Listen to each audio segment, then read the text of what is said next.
My name is Kobe Bryant, 17 years old. The Charlotte Hornets select Kobe Bryant from Lower Merion High School in Pennsylvania. Bryant for three, it's short again, air ball, it's perfect, it's over, it's over. Lead is safe against the Lakers because of this man, Kobe Bryant, can take over. So hard, it was a hard-fought game, and we finally got a championship, and it feels great. 81-point game, 55 in the second. Repeat back-to-back titles. The LA Lakers, the 2010 NBA champions. Thank you for all the inspiration. You guys will always be in my heart. Mamba out.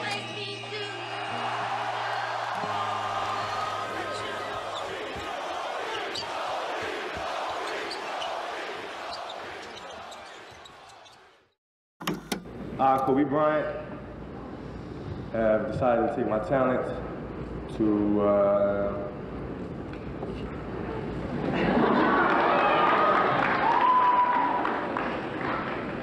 No, I have decided to skip college and take my talent to the NBA.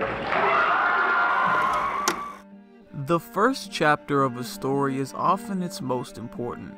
Our first page begins at Lower Merion High School outside of Philadelphia, Pennsylvania, where a 17-year-old Kobe Bryant has gradually become one of the biggest names in amateur basketball and has just announced his decision to forego college and submit his name for the 1996 NBA draft.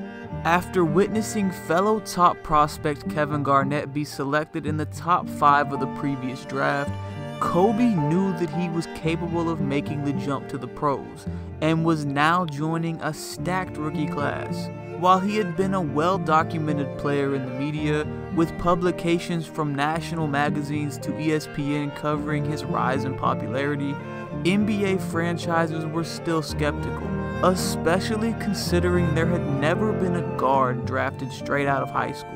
However, Bryant knew he only needed to impress one franchise to give him the opportunity he needed, and after impressive workouts for both the Celtics and Clippers, put on a performance in front of Lakers legend and general manager Jerry West that would change his life forever. Then when he was in Los Angeles, his agent wanted us to work him out, which we did with some other kids, and he was by far, it was like no one else was in the gym, and these people were taken in the first round. We had Michael Cooper to work out with against him, and Michael Cooper was a tremendous defensive player. And it got to the point where it was almost embarrassing to watch this 17-year-old kick this old man's fanny, I called Michael at that time. And I said, hey, we don't need to see this anymore. I said, this is ridiculous. I mean, this guy he's the best player in the draft.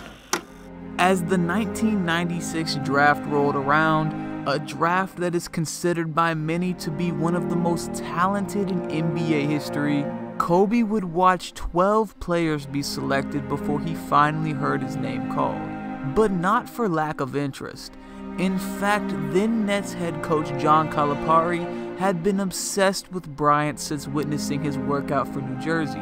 But Kobe's agent, who had had his sights set on the career opportunities that came with being in Los Angeles, threatened that his client would play overseas in Italy if the Nets even thought about selecting the 17-year-old with the 8th pick. The strategy worked, as 5 slots later, Bryant would get the call that every young hooper dreams of.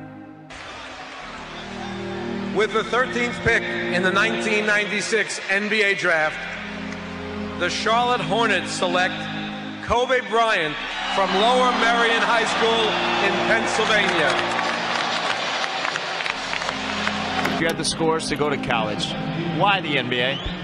It's the ultimate challenge. You know, if I was 40 years old and I'm sitting back and I'm looking back at my career, if I went to college and played on the NBA, maybe I had a great career, maybe not, and I'm still having that doubt in my mind, could I have answered that challenge? Could I have responded to the challenge of the NBA? And that's something that I didn't want to have on my shoulders, so I just really accepted it. Shortly after being selected, it was announced that Bryant's draft rights had been sent to the Los Angeles Lakers in return for veteran big man Vlade Divac. Not only would this move land Kobe with a franchise that believed in his potential, but it also freed up the cap space needed for LA to eventually lure the game's most dominant big man, Shaquille O'Neal, to the West Coast later that summer. In one offseason, the Lakers had brought in the pieces to re-establish themselves in the Western Conference and planted seeds that would eventually make them the NBA's ultimate powerhouse. In the meantime, a young Kobe Bryant was now one of the most recognizable faces on the Lakers roster, and his journey as a rookie would be anything but easy. You know, I've learned how to play the NBA style of play, you know, the physicalness, the mental toughness that you need to get in there and get the job done. And the season in the NBA, you know, I understand it's going to be a roller coaster season for myself, but I'm willing to get in there and learn from these guys. Despite showing some promise in the Summer League prior to the season, it wouldn't be until November 3rd, 1996 that Kobe Bryant would make his professional debut, becoming the second youngest player to ever play in an NBA game. After not playing in the season opener via coach's decision, the rookie would log only 6 minutes and 22 seconds in his first game, failing to score a single point and looking lost at times courtesy of the pace of the NBA. This would be a common theme throughout the first half of Kobe's rookie season. In fact, it would take him 2 months to finally score over 20 points in a professional game. Behind emerging all-stars Eddie Jones and Nick Van Exel, Kobe found himself fighting for minutes off the bench in a crowded Lakers backcourt. After convincing Shaq to come to the City of Angels, the franchise was focused on winning now, with a solid group of young players that had been on the cusp of a deep playoff run the past 2 seasons. With O'Neal coming in as the centerpiece, Kobe found himself being seen by the coaching staff as a valuable asset that would need to take this season to watch and learn. This meant that any opportunities Bryant got on the floor were valuable in showing what he was capable of. His minutes were inconsistent, but even in these lowest points of his young career, Kobe was still able to foreshadow the skill set that would eventually become the face of the franchise for the next 2 decades. Whether it be the impressive footwork that rivaled a seasoned vet, or his ability to somehow slither his 6'6" frame into the lane to convert a difficult shot, a young Bryant found himself dazzling fans and sometimes even teammates, giving a glimpse of the game that would eventually be crafted into one of basketball's most legendary skill sets. But this kid right here, mark my words, and I said this earlier in the season, going to be unbelievable. I mean, and I'm not saying that because he's here. I see him every day in practice. I'm going to slide him a couple $100. I see him every day in practice. I see how this kid works. I see how he, after practice, how he's still in the gym before practice. I know he goes to Pacific Palisades and shoots in their gym after school. He is just a tremendous talent. After impressing in a couple late January performances, Coach Del Harris started giving Kobe more opportunities in the rotation, leading to a 9-game stretch prior to the All-Star break that saw him play over 22 minutes a night and average 11.8 points, including a highly anticipated matchup with Michael Jordan, who Kobe had been undoubtedly molding his game after. But it was the All-Star break itself, not this newfound production, that would firmly place Kobe in the league spotlight.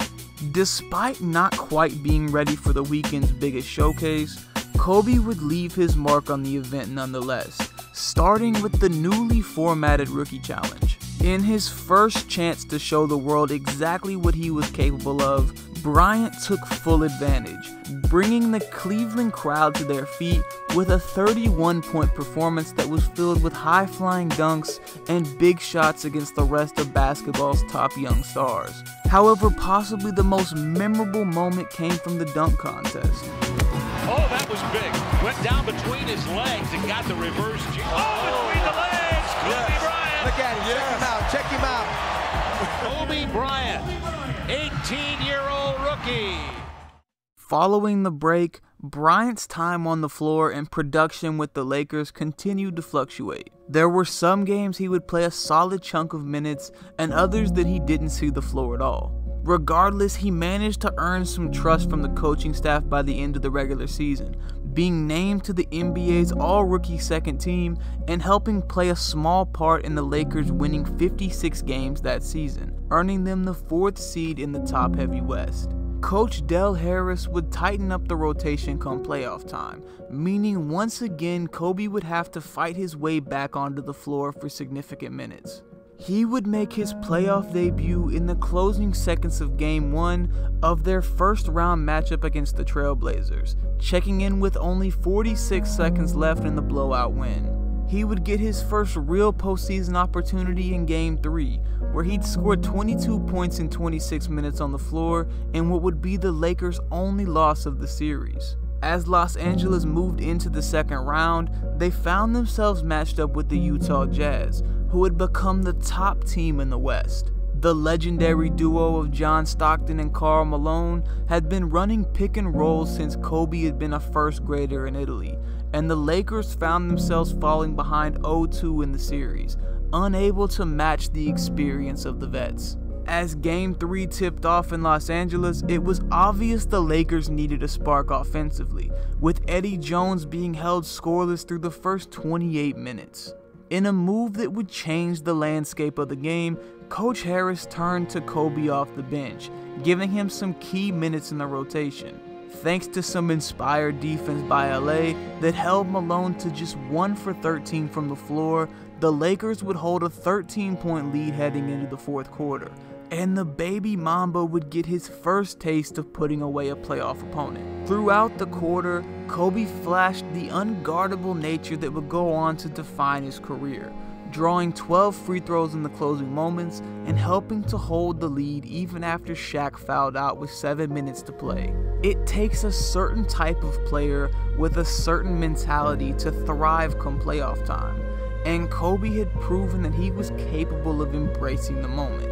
This performance would lead to an increased role for Kobe throughout the rest of the series, but after dropping another game at home to Utah in Game 4, it was Game 5 that would go on to be a defining moment in his career. Walking into an elimination game in front of the notoriously passionate Utah fan base, the Lakers had their work cut out for them, with top role player Byron Scott being out for the game with a wrist injury. Falling behind by 8 points at halftime, Kobe had been held scoreless in the first 9 minutes of action, and remained that way well into the third quarter. However, thanks to some aggressive defense, Los Angeles managed to trim the Jazz lead to 5 by the start of the fourth. Following his fourth quarter outburst in Game 3, Bryant had begun drawing the attention of Utah's best wing defenders, but once again he proved that he was up to facing the challenge of the big moment. Right with him, the young rookie Shannon Anderson guarding the rookie Kobe Bryant. Bryant goes to the left corner, come back left to right, pull up on the angle left, jump and score it, counted, he's fouled by Shannon Anderson. What a move by Kobe Bryant. With it, out front to Kobe Bryant, fake a three, drive, leap and lean, off balance, shot good. Kobe Bryant, what a move. They put Kobe Bryant out right baseline, Kersey drive, reverse shot, it's good. What a shot. Inside a shot, underneath the load is Bryant, and he slams it in. After dropping 9 points in the tight-fought quarter, and the Lakers seeing leading scorer Shaquille O'Neal foul out with only a minute 46 remaining, LA had the ball with only 11 seconds left, and only one player on the floor wanted to take the final shot. So Kobe Bryant, the young rookie straight from high school, 8 seconds left. Bryant guarded by Russell. 5 seconds left. 4. Bryant drives, pull up, shot on the way, no good. Carmelo rebounds to go to overtime. After airballing the game-winning shot, Kobe would proceed to follow up with 3 more airballs during overtime, including 2 with less than a minute left. Utah would end up winning the game and clinching the series following the Lakers' loss. But what the Lakers gained was so much more valuable. You know, I really thought that was a defining moment in his career. You know why? If somebody would have shot an air ball on our team, and they'd shot a second one, they were going to shoot a third one. He was fearless.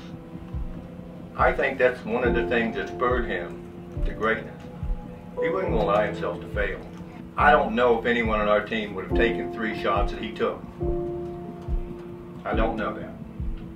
But I'll guarantee you one thing, when he came back next year, it was a different person than what the year before. That was not going to happen again. right? Like you're worried about how people may perceive you, and like you're walking around and it's embarrassing because you shot 5 air balls. Get over yourself, right? And then after that, it's okay, well, why did those air balls happen? Got it.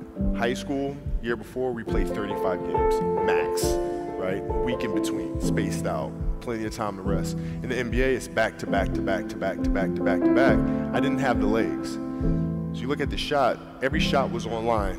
Every shot was online, but every shot was short, right? I gotta get stronger. I gotta train differently. The weight training program that I'm doing, I gotta tailor it for an 82-game season so that when the playoffs come around, my legs are stronger and that ball gets there. So I look at it with rationale and say, okay, well, the reason why I shot air balls is because my legs aren't there. I go, well, next year they'll be there. Kobe Bryant's desire to step up in the big moment and willingness to keep shooting even after he had airballed what was at that point the biggest shot of his career is an element of what would go on to define his legacy.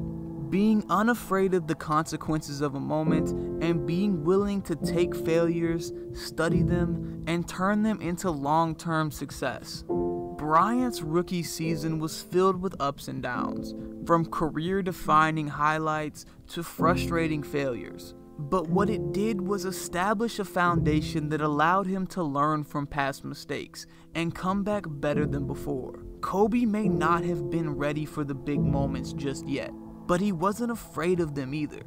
It was this mindset that would eventually establish him as one of the game's best, and soon, it would help him achieve his ultimate goal.